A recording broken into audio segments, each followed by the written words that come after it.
My name is Emma. I am 28 years old, and I live in a quiet neighborhood in Chicago called Lincoln Park. It's a peaceful place with tall trees, small shops, and friendly neighbors. Many people say I have a good life. I have a husband, a nice apartment, and a stable job at a bookstore. But deep inside, I am not happy. Every day, I wake up with a heavy heart. 1 year ago, I made a big mistake. I married a man named Leo. He is 32 years old. Leo is a good man. He is kind, gentle, and always smiles. But I do not love him. I married him not because of love, but because I was angry and sad. I wanted to forget my ex-boyfriend Alex, who broke my heart. I wanted to move on quickly, so I said yes when Leo asked me to marry him. At that time, I thought marriage would help me feel better. I believed that maybe love would come later, but love never came. And now, I am the one who is hurting. Leo does everything to make me happy. He brings me flowers on Fridays. He cooks dinner when I feel tired. He writes small notes and puts them in my lunch bag. He calls me my sunshine and always kisses my forehead. Many women would feel lucky to have a man like him, but I feel sad because I cannot love him back. One night we were sitting on the balcony. The stars were bright and the air was warm. Leo looked at me and said, "Emma, I know you don't love me yet, but I believe you will. I will wait. My love is strong enough for both of us." His words made me want to cry. He was so full of hope, but I had no hope inside me. I felt like I was lying every day. I smiled when I didn't want to. I said thank you when I felt nothing. I was living a life that didn't belong to me. My mother once told me, "Emma, love can grow with time. Marriage is not always about strong feelings. It is about kindness, respect, and patience." I tried to believe her. I tried to be patient. But every day, I felt more and more like a stranger in my own life. One Friday evening, Leo made a special dinner for me. He cooked my favorite dish, chicken pasta with garlic bread. He lit candles, played soft music, and even wore the blue shirt I liked. He said, "This is for you, Emma. Emma, you are my everything." I looked at him, smiled a little, and said, "Thank you." But inside, I felt empty. I could not enjoy the food. I could not enjoy the music. I felt like I was acting in a play, not living a real life. After dinner, Leo took my hand and said, "Let's go for a walk." We walked to the small park near our apartment. There, under the old oak tree, Leo had proposed to me 1 year ago. He smiled and said, "Remember this place? I told you I would love you forever." I looked at the tree, then at him. I wanted to scream, "I don't love you, Leo!" But I stayed quiet. I didn't want to hurt him. He looked so happy, so full of love, and I felt like a terrible person. That night, I couldn't sleep. I stared at the ceiling for hours. I thought about my life, my choices, and my heart, I asked myself, will I ever feel happy again? The next morning, my best friend Nina called me. She said, "Emma, your voice sounds tired. Are you okay?" I wanted to say yes, but I couldn't lie, so I told her the truth. "I don't love Leo," I said softly. "I married him because I wanted to forget someone else. But I feel trapped now. I feel sad every day." Nina was quiet for a moment. Then she said, "Maybe you need some space. Maybe time apart will help you understand your heart better." I shook my head. "It's not time, Nina. My heart just doesn't feel anything for him." Later that day, I sat with Leo on the sofa. I tried to speak. "Leo," I said, "I need to talk to you." But before I could say more, he stopped me. "I know what you're going to say," he said quickly. "Please don't give up on us yet, Emma. I still believe we can make this work." His eyes were full of hope again, and I felt worse. I didn't want to destroy his hope, but I knew I couldn't give him what he needed. I felt tired, like I was carrying a heavy bag every day. One Sunday, Leo asked me something that shocked me. "Emma," he said, "do you want to have a baby? I think it will bring us closer." I froze. I didn't know what to say. The idea of having a child with someone I didn't love scared me.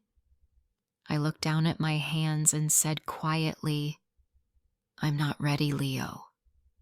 He nodded slowly. He looked hurt, but he didn't push me. That made me feel even worse. He was always gentle, always kind, and I was always silent, always distant. That night, I wrote in my journal, "I feel like I'm drowning in this marriage. Leo is a good man, but I can't be the wife he deserves." I also wrote, "Sometimes I want to leave, but I'm scared. What will people think? Will they say I am selfish? Will they say I didn't try hard enough?" One evening, I packed a small bag. I planned to leave. I looked at Leo while he was sleeping. He looked peaceful. He looked happy. I stood by the door holding my bag, but I couldn't do it. I put the bag down and sat on the floor. I cried quietly. The next morning, Leo made coffee for me. He kissed my cheek and said, "Good morning, my love. I believe in us." His words broke my heart again. I wanted to scream, "Stop hoping!" But I stayed quiet again. I walked to the window and looked at the street. A dog was running, kids were laughing, and the sun was shining. The world was moving, but inside I felt stuck. I didn't know what to do. I didn't know how to fix my life. I only knew one thing. I couldn't live like this forever. Before I share the rest of my story, I want to ask you something. Where are you listening from? It gives me strength to know someone is hearing my words. Someone who understands. Please tell me in the comments. I would really love to know. The days passed slowly. I woke up every morning, made breakfast, went to work at the bookstore, came home, and smiled for Leo. But inside, I was tired. I was tired of pretending. One Saturday, Leo came home early with 2 movie tickets in his hand. He said, "Emma, let's go out tonight. Just you and me. I want to see you smile again." I nodded and said, "Okay." But I didn't want to go. I just didn't want to say no. That evening, I wore a nice dress and put on lipstick. I looked happy, but I didn't feel happy. At the theater, Leo held my hand. He laughed at the funny scenes. He looked at me often, hoping to see joy on my face. I tried to smile, but my smile didn't feel real. After the movie, he said, "That was fun, right?" Said, "Yes, it was nice." But deep inside, I felt cold. When we reached home, Leo made tea for both of us. We sat on the couch, and he put his arm around me. He whispered, "I missed you, Emma." I looked away. I didn't answer. I felt bad. I knew I was hurting him every day, not with words, but with silence. The next morning, I went to see my friend Nina. We sat at a cafe near the lake. The sky was cloudy and the wind was cold. Nina looked at me with worried eyes. "Emma, you don't look well," she said. "You look tired." I took a deep breath and told her everything again. "Nina, I feel like I'm in a box with no door. I want to leave, but I'm scared. Leo is a good man. Everyone will hate me if I hurt him." Nina took my hand and said, "No one can live your life for you. If you are not happy, you must be honest. Leo deserves the truth, and so do you." Her words touched me, but they didn't take away the fear. What if I hurt Leo too much? What if I regret leaving?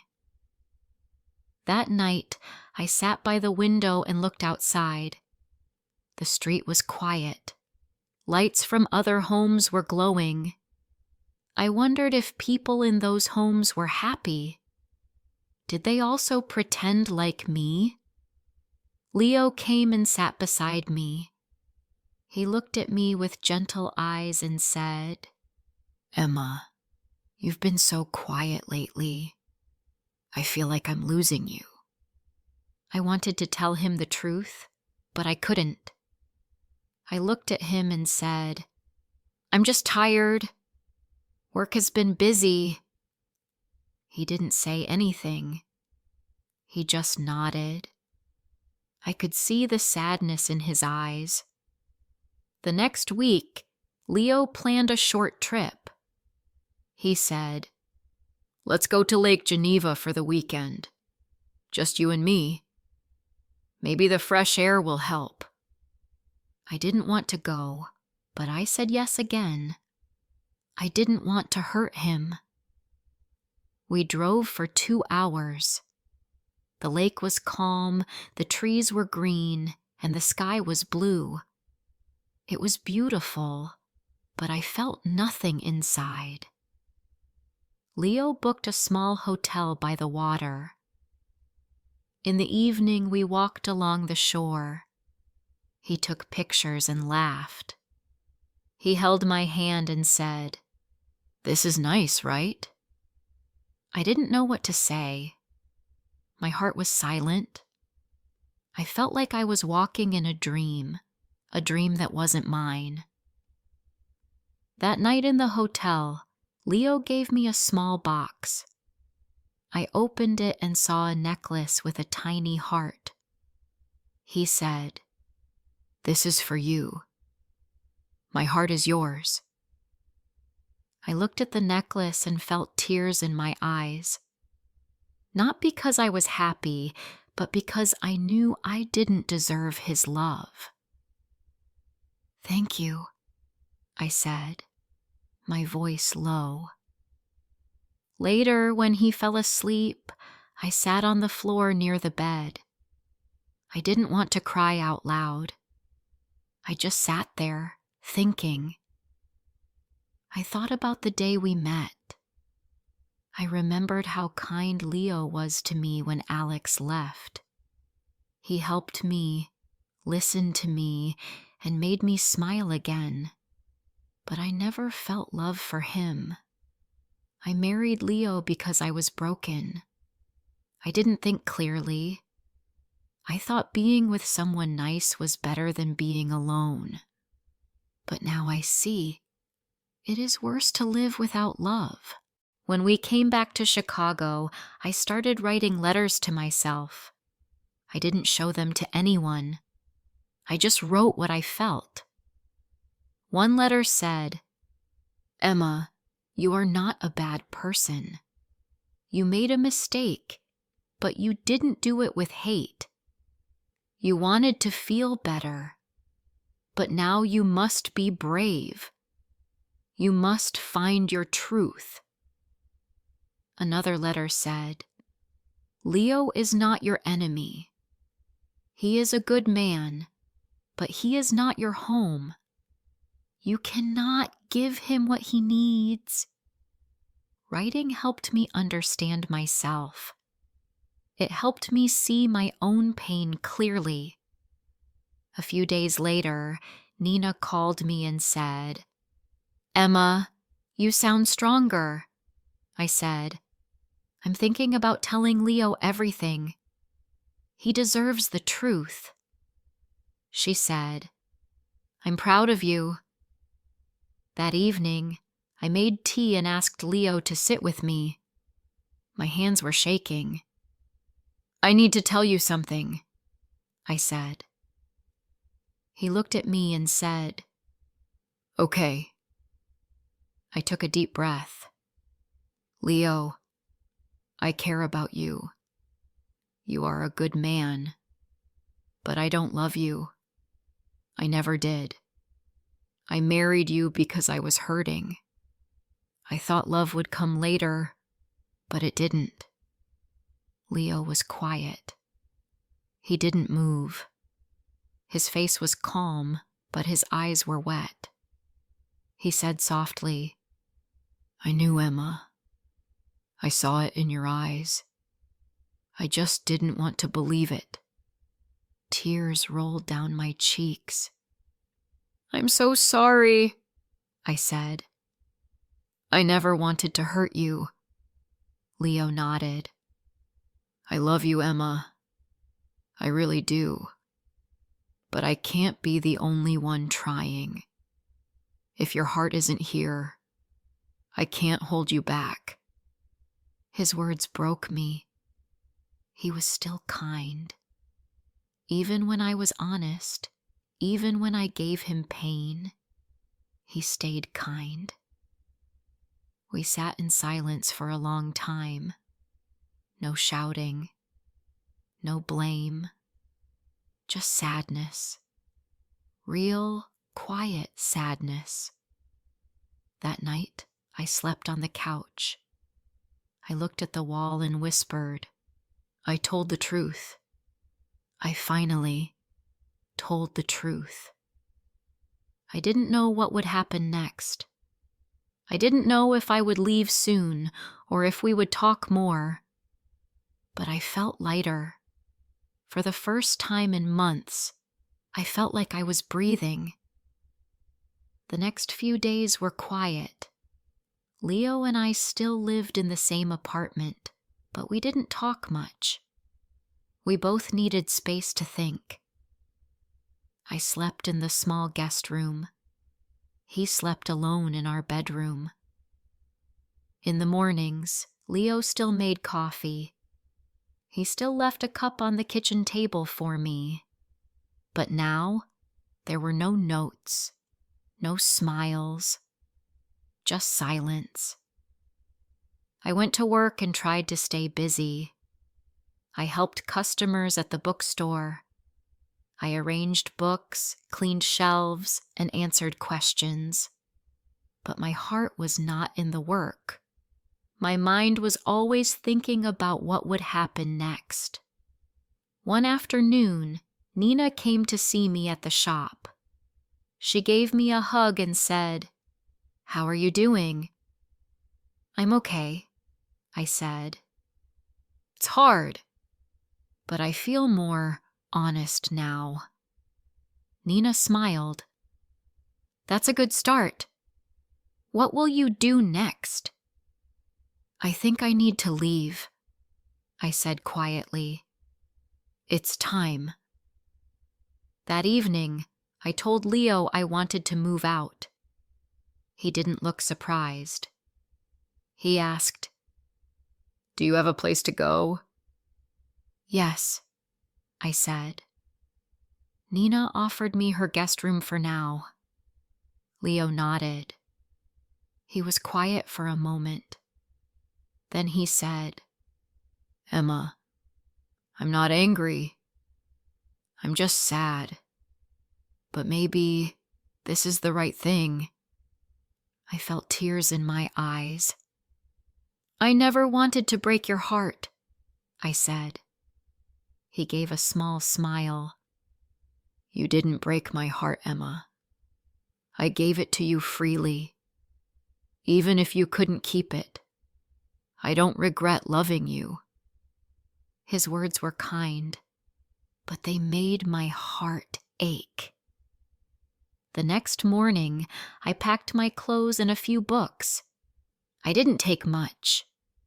The apartment felt heavy with memories, even though we had only lived there for 1 year.